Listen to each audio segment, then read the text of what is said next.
السلام علیکم ABN news کے ساتھ میں ہوں فیاض محسن۔ ہیڈ لائنز آپ نے جانی۔ سب سے پہلے آپ کو بتائیں کہ ہمارے نمائندے اسلام آباد مذاکرات میں شرکت کے لیے روانہ ہو گئے ہیں۔ امریکی صدر ٹرمپ کہتے ہیں کہ ایران کے ساتھ بات چیت کا دوسرا دور منگل کو اسلام آباد میں ہوگا۔ ہو سکتا ہے پاکستان جاؤں لیکن ابھی اس معاملے میں جلدی نہیں۔ امریکی صدر ٹرمپ کہتے ہیں کہ ہم ایران کو ایک منصفانہ اور قابل قبول پیشکش دے رہے ہیں اور امید ہے کہ تہران اسے قبول کرے گا۔ ڈونلڈ ٹرمپ نے لکھا کہ اگر معاہدہ نہ ہوا تو ہم تمام بجلی گھروں اور پلوں کو تباہ کر دیں گے۔ اگر ایران نے معاہدہ قبول نہ کیا تو انہیں ہتھیار ڈالنے پر مجبور کیا جائے گا۔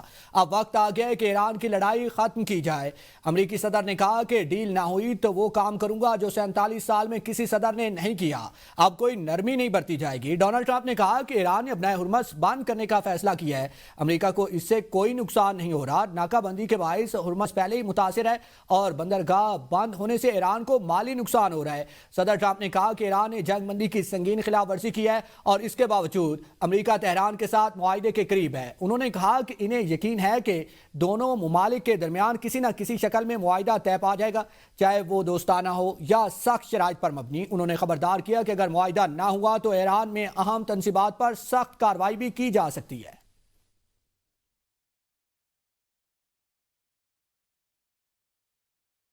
وزیر اعظم شہباز شریف کا ایرانی صدر سے ٹیلی فونک رابطہ، دونوں رہنماؤں کے مابین 45 منٹ تک گفتگو۔ دونوں رہنماؤں نے خطے کی موجودہ صورتحال پر تفصیلی تبادلہ خیال کیا۔ وزیر اعظم نے صدر پزیشکیان اور ایرانی قیادت کا مذاکرات کے گزشتہ دور کے لیے وفد بھیجنے پر شکریہ ادا کیا۔ وزیر اعظم نے ایرانی صدر کو سعودی عرب، قطر اور ترکیہ سمیت عالمی رہنماؤں کے ساتھ اپنی حالیہ ملاقاتوں کے بارے میں آگاہ کیا۔ وزیر اعظم نے اس ہفتے فیلڈ مارشل سید عاصم منیر کے دورہ تہران کے دوران ایرانی قیادت کے ساتھ ہونے والی تعمیری بات چیت پر بھی شکریہ ادا کیا۔ وزیر اعظم نے ایرانی سپریم لیڈر آیت اللہ مجتبی خامنہئی کے لیے نیک تمناؤں کا بھی اظہار کیا۔ صدر پزیشکیان نے وزیر اعظم اور فیلڈ مارشل قیام کی کوششوں میں مضبوط عزم پر شکریہ ادا کیا۔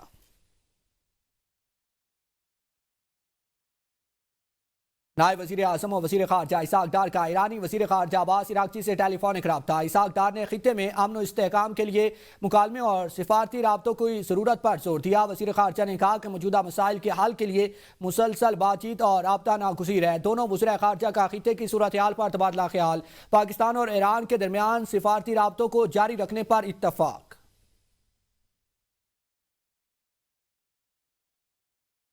مارکے عام، ایران امریکہ مذاکرات کا دوسرا دور۔ دو امریکی طیارے مذاکرات کاروں کی ٹیم کو لے کر اسلام آباد پہنچ گئے۔ وائٹ ہاؤس عہدیداروں کے مطابق ایران کے ساتھ مذاکرات کے لیے اسلام آباد روانہ ہونے والے وفد کی قیادت امریکی نائب صدر JD وینس کر رہے ہیں۔ نیو یارک پوسٹ کے مطابق امریکہ ایران مذاکرات کا دوسرا دور منگل کو اسلام آباد میں ہوگا، جس میں اسٹیو وٹکوف اور جیرڈ کشنر کی شرکت متوقع ہے۔ صدر ڈونلڈ ٹرمپ نے کہا کہ اگر کوئی معاہدہ طے پاتا ہے تو وہ اسلام آباد کا دورہ کر سکتی ہیں۔ CNN کے مطابق اگر مذاکرات کامیاب ہوتے ہیں تو ڈونلڈ ٹرمپ اور ایرانی صدر مسعود پزیشکیان اسلام آباد کا دورہ کریں گے۔ معاہدہ طے پانے کی صورت میں دونوں ممالک کے صدور ممکنہ طور پر اسلام آباد میں اس پر دستخط کریں گے۔ CNN نے دعویٰ کیا ہے کہ ایرانی مذاکراتی ٹیم منگل کو مذاکرات کے لیے پاکستان پہنچے گی۔ امریکہ اور ایران کے درمیان ممکنہ مذاکرات کے دوسرے دور اور وفود کی آمد کے پیش نظر اسلام آباد میں سخت سیکیورٹی اقدامات۔ ریڈ زون میں ہر قسم کی ٹریفک کا داخلہ بند، ہیوی اور پبلک ٹرانسپورٹ کو تاحکم ثانی معطل کر دیا گیا۔ انتظامات کے تحت 5 سٹار ہوٹل کو عارضی طور پر سرکاری تحویل میں لینے اور وہاں موجود افراد کو متبادل رہائش دینے کی ہدایت جاری۔ جڑواں شہروں میں میٹرو بس سروس بھی بند کر دی گئی۔ اسلام آباد اور راولپنڈی میں ٹرانسپورٹ کے داخلے پر پابندی عائد۔ فیض آباد کے علاقے میں ہوٹلز، ہاسٹلز، ریسٹورنٹس اور بین الصوبائی اڈے بھی بند کر دیے گئے۔ ٹریفک پولیس نے شہریوں کے لیے متبادل روٹس جاری کیے ہیں۔ مختلف علاقوں کی ٹریفک کو مارگلا روڈ، نائٹ ایونیو اور سری نگر ہائی وے کی طرف موڑ دیا جائے گا۔ سیکیورٹی وجوہات کی بنیاد پر ہیکنگ ٹریلز بھی بند کر دی گئی ہیں۔ ٹریل 2، 3 اور 4 اور 5 سندھ پر گاؤں کے عقب والی ٹریل بھی شامل ہے۔ اسلام آباد میں غیر ملکی وفود کی آمد۔ راولپنڈی میں سیکیورٹی ہائی الرٹ کر دی گئی۔ پولیس کی اضافی نفری اہم شاہراہوں پر تعینات۔ راولپنڈی میں پبلک ٹرانسپورٹ تاحکم ثانی معطل کر دی گئی۔ گڈز ٹرانسپورٹ اور بین الاضلاعی ٹرانسپورٹ بھی معطل۔ فیض آباد، پیر ودائی اور 26 نمبر کے اڈے بھی بند کر دیے گئے۔ اولڈ ایئرپورٹ روڈ پر سیکیورٹی سخت کر دی گئی۔ صدر سے فیض آباد تک مری روڈ اور ایکسپریس وے پر اضافی ناکے قائم کر دیے گئے۔ فیض آباد میں تجارتی مراکز بھی بند کر دیے گئے۔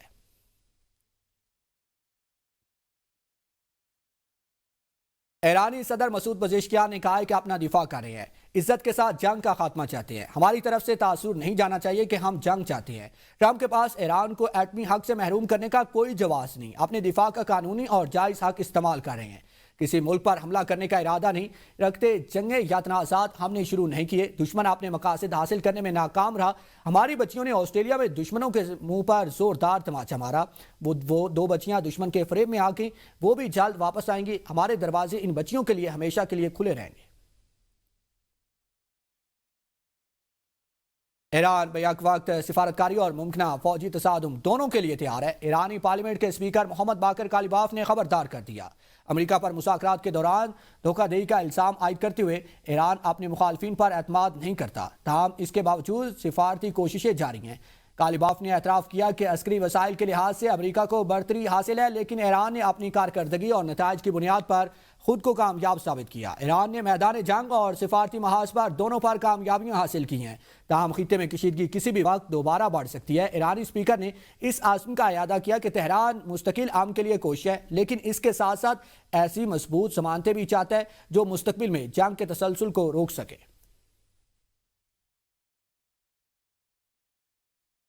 ایران کی وزارت خارجہ کے ترجمان اسماعیل بقائی نے کہا ہے کہ امریکہ کی جانب سے ایران کی بندرگاہوں اور ساحلی علاقوں کا محاصرہ نہ صرف پاکستان کی ثالثی سے طے شدہ جنگ بندی کی خلاف ورزی ہے، بلکہ یہ غیر ضروری اور مجرمانہ اقدام بھی ہے۔ ترجمان کے مطابق اس طرح کے اقدامات ایرانی عوام کو اجتماعی سزا دینے کے مترادف ہے، جو بین الاقوامی قانون کے تحت جنگی جرم اور انسانیت کے خلاف جرم شمار ہوتے ہیں۔ ایرانی وزارت خارجہ نے موقف اختیار کیا ہے کہ خطے میں کشیدگی کم کرنے کے لیے طے پانے والے فریم ورک کی خلاف ورزی کسی صورت قابل قبول نہیں۔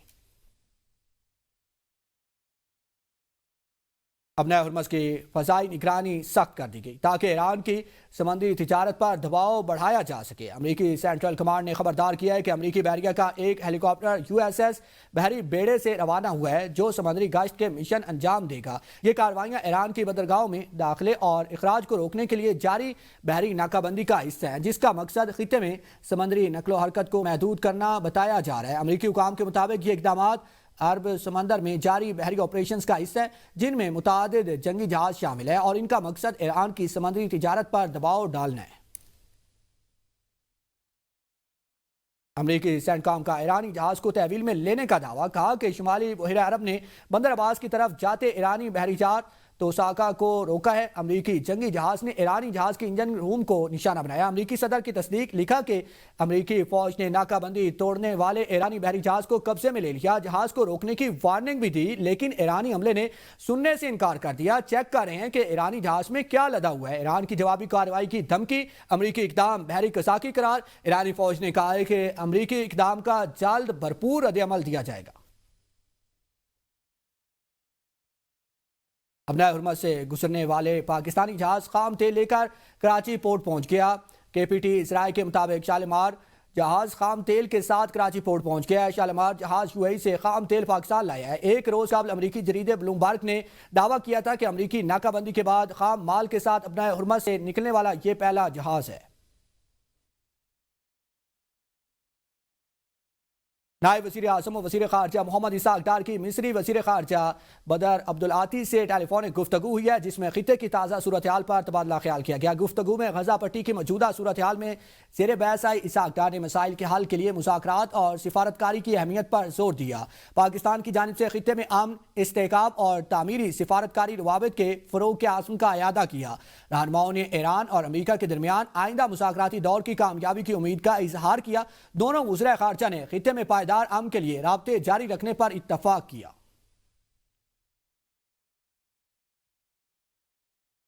پاکستان کی عزت وزیر اعظم اور فیلڈ مارشل کی کاوشوں کا حاصل ہے۔ پاکستان نے 47 سال بعد امریکہ ایران کو ایک میز پر بٹھایا۔ اسپیکر قومی اسمبلی سردار ایاز صادق کا لاہور میں تقریب سے خطاب، کہا پاکستان کے بھارت اور اسرائیل کے علاوہ سب سے اچھے تعلقات ہیں۔ ایران امریکہ حتمی معاہدے کے قریب پہنچ چکے تھے۔ بھارت کی جانب سے اسلام آباد مذاکرات کو سبوتاژ کرنے کا خدشہ تھا۔ بھارت کو شکست دینے کے بعد پاکستان مزید ترقی کر گیا۔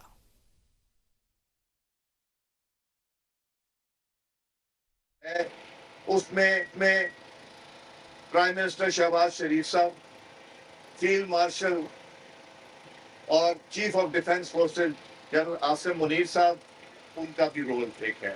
ان کو ایک میز پہ لا کے بٹھایا. کس نے؟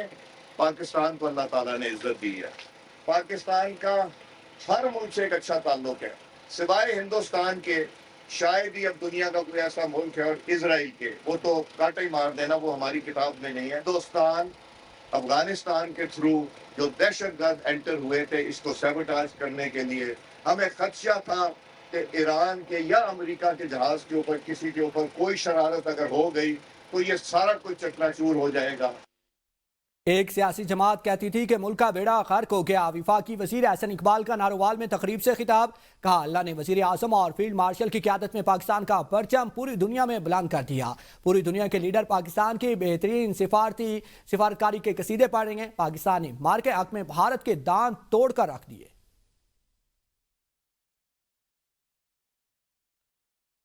ٹرمپ کی سفارتی محاذ پر زبان ایک بدماش جیسی ہے. اس کے الفاظ اور لہجہ مذاکرات والا نہیں. ٹرمپ مذاکرات کی زبان سیکھیں. مولانا فضل الرحمان کا سید سلمان گیلانی سیمینار سے خطاب. کہا کہ پاکستان آج دنیا کی عالمی جنگ سے بچا رہا ہے. یہ پاکستان کا احساس ہے. پیٹرولیم مصنوعات میں اضافے کے خلاف احتجاج حکومت کی درخواست پر مؤخر ہوا، منسوخ نہیں ہوا. آج بھی ملک بھر میں پیٹرولیم مصنوعات میں اضافے کے خلاف احتجاج کی کال دے سکتے ہیں. حکومت سے اختلاف کا مطلب یہ نہیں ہے کہ ہم اپنے وطن کے چہرے کو نوچیں. مولانا فضل الرحمان کا کہنا تھا کہ سید سلمان گیلانی کی یادیں ہمارے دلوں میں ہیں اور زندگی بھر تازہ رہیں گی. سلمان گیلانی اپنے والد سید امین گیلانی کی سوچ، نثر، لہجہ اور فکر کے امین تھے. پاکستان کو عالمی سطح پر مذاکرات کا کریڈٹ حاصل ہو رہا ہے جو بانی پی ٹی آئی کی پالیسیز کا تسلسل ہے. وزیر اعلیٰ خیبر پختونخوا سہیل افریدی نے مردان جلسے میں خطاب کرتے ہوئے کہا کہ پارٹی قیادت کے علاج تک احتجاج جاری رہے گا. وزیر اعلیٰ نے کہا کہ وہ 25 اپریل کو کشمیر اور 1 مئی کو لاہور جائیں گے. سہیل افریدی نے مردان کے لیے 50 ارب روپے کے ترقیاتی پیکج کا اعلان بھی کیا.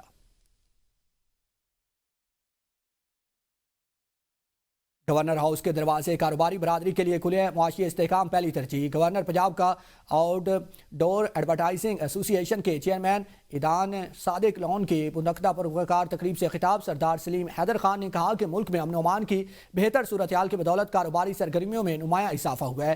حکومت کی پالیسیز کی وجہ سے اب دنیا پاکستان میں سرمایہ کاری کے لیے بھرپور دلچسپی لے رہی ہے. تقریب سے چاروں صوبوں سے تعلق رکھنے والے ایڈورٹائزنگ انڈسٹری کے سربراہ، معروف صحافیوں اور کاروباری شخصیات نے بڑی تعداد میں شرکت کی. گورنر پنجاب نے ملکی قیادت اور سیکیورٹی اداروں کے درمیان ہم آہنگی کو سراہا. انہوں نے کہا کہ فیلڈ مارشل اور پاکستانی عوام ایک پیج پر ہے جس کا فائدہ ملک کو معاشی استحکام کی صورت میں مل رہا ہے. چاندی تبدیلی کیس میں اہم پیش رفت. کسٹمز کے مزید آفیسرز معطل. پاکستان کسٹمز کی چاندی تبادلے سلور سویپ کے مقدمے میں مزید انکوائری اور تحقیقات. ترجمان ایف بی آر کے مطابق کچھ دیگر آفیسرز اور اہلکاروں کی براہ راست ملوث ہونے، غفلت اور نااہلی کے شواہد پائے گئے ہیں. ایک کلکٹر کسٹمز گریڈ 20، ایک ڈپٹی کلکٹر کسٹمز گریڈ 18 کو معطل کر دیا گیا. ایک اسسٹنٹ کلکٹر کسٹمز گریڈ 17 اور 3 گریڈ 16 کے آفیسرز بھی معطل. تحقیقات جاری ہیں. جرم میں ملوث آفیسر فوجداری مقدمہ درج کیا جائے گا. ملوث دیگر ملزمان کی بھی نشاندہی کر لی گئی ہے. دیگر ملزمان کو بھی قانون کے مطابق کیفر کردار تک پہنچایا جائے گا. کلیکٹوریٹ آف کسٹمز انفورسمنٹ کوئٹہ میں 3 نئے آفیسر تعینات کیے گئے. نئے کلیکٹرز اور ایڈیشنل کلیکٹرز نے کوئٹہ میں عہدوں کا چارج سنبھال لیا ہے. ملزمان نے 668 کلو گرام ضبط شدہ چاندی کو سیسے کی اینٹوں سے تبدیل کر دیا تھا. چاندی پاکستان مونومنٹ لاہور میں جمع کروانے کے لیے ایک ٹیم تعینات کی گئی تھی.